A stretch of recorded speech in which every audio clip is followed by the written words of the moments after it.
Petr Yan is all set to face Marcus McGee this weekend at UFC Abu Dhabi, but when the media asked about a rematch with Sean O'Malley, Yan shut it down quick. The two fought back in 2022, and O'Malley won by a controversial split decision. Many fans and fighters felt Yan should have taken that win, but Yan's not looking back. He says he's not interested in running it back. His eyes are only on one thing, getting back to the top and grabbing that bantamweight title. No interest fighting him again. At this moment, I have my own goals, my own ambitions to fight for the title. If somehow he's back in the title conversation where we have to fight for the title, then possibly, but at the moment he's not on my radar. You saw what he said, right, about him having to change his style, personal style, his tattoos, his hairstyle. I'm happy to see that he finally can see it from the outside and understands that there's things. Topuria made a big statement. He said he'd rather give up his lightweight belt than give Tsarukyan the next title shot.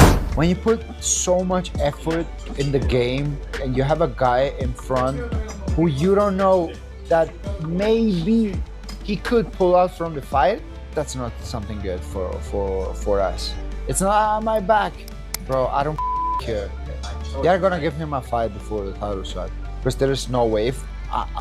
I'm the world champion. I'm never gonna give him a chance to fight for the title. I will be like, listen, if that's the case, take my belt.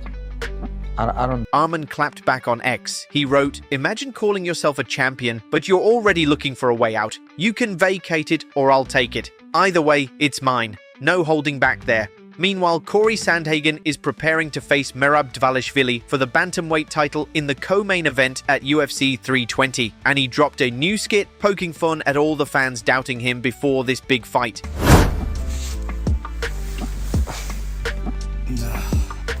Hey there. You again? Yep. Just want to let you know that you have absolutely no chance to beat Merab. Absolutely no chance. Because just so that you remember, he's on like a 35 win streak, and he beat Umar, and he beat Yan. And you're not gonna do good. He's gonna win a belt. You're not gonna win a belt. You're just a stupid boy. He's gonna whoop you so. He's gonna whoop you so bad. You're gonna die. You're gonna die. You're gonna die. You're gonna die. You're gonna die. You're gonna die. You're gonna die. You're gonna die. Well, you're delusional.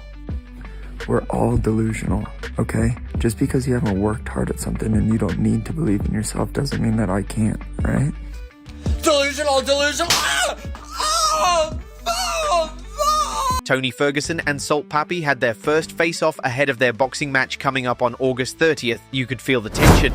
Salt Papi's been cool, calm and collected. He always will be. I find it mad, Charlie. This geezer was uploading TikToks doing the running man dance. Now he face-offs against Tony Ferguson. 100%, like he said on stage, this is what dreams are made of, you know. Salt Papi is a very good boxer. I really thought he had some amateur background or boxed when he was younger because he's adapted to it like a duck with water.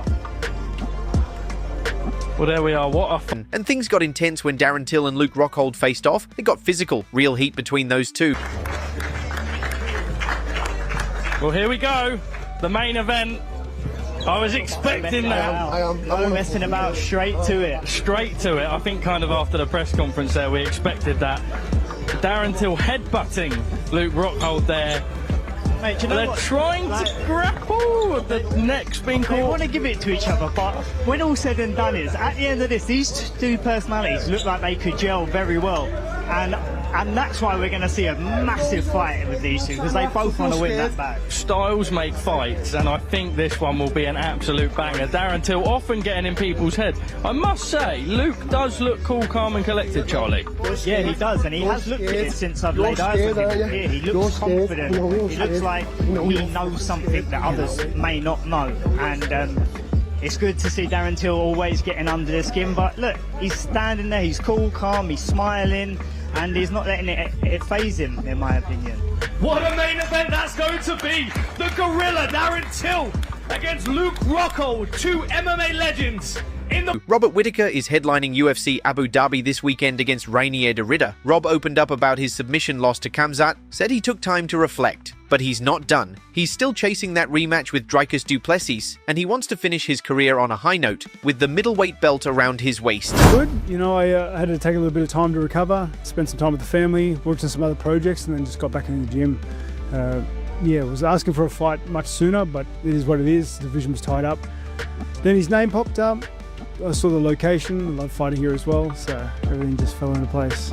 Unfortunately, I've always been the type to learn the hard way, so I take a lot from every loss. I'm a very reflective person. As soon as, like, after a fight, we go back to the gym. We sit around. We talk about what we liked, what we didn't like. I look at the bigger picture. I look at my physicality. I look at my mental state and see what I could have changed, or could have done differently, and then, just get back on the horse. My leading motivator is my family, first and foremost. Like, this is how I provide for them. So I go into every fight camp and every fight with that in my mind. Like, this is food for my kids. And secondly, I want to finish on top. I want to reclaim the gold. I want to fight Dricus again. I want to make amends with myself, and then I want to sail off into the sunset. I'm fighting for that fairy tale ending. Yeah, but anyone that's done their research knows that he's been fighting on the track for a long time. He's had multiple belts in other divisions, in other organizations. He's fought a lot of high-level dudes. He's fought a lot of 5-rounders. He's as experienced as I am. So I expect nothing less. I expect a hard fight come Saturday. I've trained and prepared accordingly, so I'm looking forward to it. You know what? Like, I'm sure he thinks so, but no one's ever fought people like me. I like to think I'm special, and and I'm going to get in there and I'm going to show him the difference. He's got a very particular skill set and very particular way of fighting, but if he enforces that on you, if he executes his game plan and you let him do what he wants, he wins fights. That's how he wins fights. He's very comfortable on his back. He's comfortable on the ground. He's good at that style of fighting. He's good at sagging on you. He's good at pressuring you. He's just got that sort of style. So understanding that, I've prepared accordingly, and I look to just kind of push my own game plan on him. I think I just go in there, make him pay for every inch he tries to take, and honestly just hit him. Like, get my mitts on him, stuff his takedowns, everything that he wants. Ilia Topuria sat down with the Nelk boys and walked them through his data-driven prep strategy, how he studies his opponents and trains smart. What is this? This is like how many low kicks he throws, how many low kick with the left, with the right, with the middle kick, Wow, you might have to come see this. So Ilya has a chart of every single strike he's held and how many different ones there are. Look at this, like, he gives me the resume of all his fights, all the punches he throws, everything he does, and in which place in the octagon he feels comfortable, like where he throws more punches, because we have like numbers. Like the corner of the octagon is the number 1, the middle is the number 2, this place is the number 3. So we see in all his fights where's the number that he feels more comfortable. So I'm not gonna give you the chance to be there. I wanna fight for that place. I'm gonna put you in a place where you don't feel comfortable, where you don't know how to fight.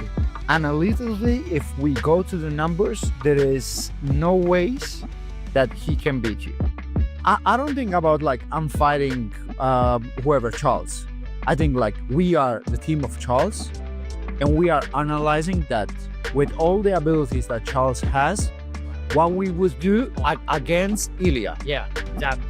That's amazing. The first thing we think is like, what are the weaknesses that we see in Ilya? Yeah, like we analyze everything from Renato Moicano shared that Hunter Campbell called him after he publicly said he refused the UFC antitrust lawsuit settlement money. Hunter tried to convince him to accept the payout, Moicano standing his ground. Crazy was people saying what Brendan Schaub did, saying, for example, oh, he did it as like a chess move to the UFC to make more money. Like that was the thing that hurt me. I was like, come on, bro, that's not why the guy did it. Like the guy actually has principles. You know what? Yeah, that is no problem because, like I say, people see you through his lens. So maybe he would think that, you know, he would say, if I do that, it's because of that. But again, he don't know me. He never talked to me. I don't know him. He doesn't have a clue about what I believe, you know. So it's easy for him to, maybe is he thinking, not me. But I should not say that. But even Hunter called me and say, hey, take the money. Take the money. And I say, Hunter, it's not about you, brother. Don't worry too much. I don't care about what you think or Dana White thinks. I don't care. It's about what I believe. So it's not for the UFC for sure, you know. I could not care less. Rashad Evans appeared on the Pound for Pound podcast today, and despite all the drama around John Jones, the controversy, the ducking Tom Aspinall talk, Rashad still called John the greatest MMA fighter ever. He's the greatest fighter of all time. I would say the greatest. He's got to be John Jones. I've been in there with him, shared 25 minutes with him. He was good. He was smart. His mental. John needs to be studied because of his mental approach to just competing. For somebody that has so much going on the outside of the cage, but still find a way to go out there and fight the way that he does. And win. That's hard, man, because when you don't feel good as a person, it's hard to compete good as a person. You know what I'm saying? And for him to go out there and do it. Stipe Miocic joined in on a viral TikTok trend where guys prank call their friends just to say goodnight. He did it with his coaches. Pretty hilarious moment. Oh man, I'm just chilling out here. How you doing? Okay, but I was just sitting here thinking, just want to call and say goodnight. I appreciate that. Yeah. How you doing? Good, man. Yeah, I just want to call and say, say good night, and hope you get some good rest tonight. I've been resting pretty good lately. Well, I'm glad. You deserve it. Don't let the bed bugs bite. All right, bud. Congratulations on the Hall of Fame, by the way. Thanks, Coach. I appreciate it. Yep. Hey, Coach. What up? What you doing? Sitting in my basement, watching a movie on phone. Oh, nice. Yeah, I was just bored and just thinking about you and just... want to call and say goodnight, man. Good night, my friend. All right, I really hope you get some good rest tonight and don't let the bed bugs bite and all that good stuff. I just really hope you get some good rest. Well, I appreciate that. You're always a thoughtful guy. Yeah, I'll check in with you in the morning. All right, bud. Bye. Israel Adesanya didn't hold back when talking about Sean Strickland. He says Sean just doesn't want to give him a rematch, even after beating Izzy for the middleweight title back in 2023. I've called this dude out. I mean, have I called him out? Yeah. But now he wants to fight Bilal. Why? I mean, that's, what, has he said no to that? He never said anything, but again, I mean, it's easy money. Come on, you beat me once. Do it again. It's easy money. It'll be fine. Look, if you beat me, we shoot a fair one, that's it. But this one, I just want to make sure I did this right. So I just want to do this one time. Just one more time. Just like, okay, you beat me, cool. If he wants to do a third one, we'll see. But yeah, regardless, I don't mind. I want to fight. Come on, man. It's easy money. And now for the sad news. Hulk Hogan has passed away at the age of 71. According to TMZ, medics were called to his home in Florida early this morning after a cardiac arrest. Police and EMTs showed up and he was carried out on a stretcher and taken to a hospital. He was pronounced dead there. The MMA world and beyond are mourning. Dana White posted a photo and simply wrote, R.I.P. Hulk. Dricus du Plessis said, the legend. Colby Covington tweeted, thank you for inspiring a whole generation of real Americans, Hulkster. Hulkamania will live forever. John McCarthy wrote, RIP to Hulk Hogan. I'm not here to talk about his faults. I'm here to support his family in this painful moment. He was a hero to so many and gave his all to entertain. God bless big man. Alan Juban shared, RIP to the legend Hulk Hogan. Cody Durden simply said, rest in peace. And Tom Lawler added, RIP Hulk Hogan, Hulkster in heaven. That wraps up today's news. Thanks for tuning in.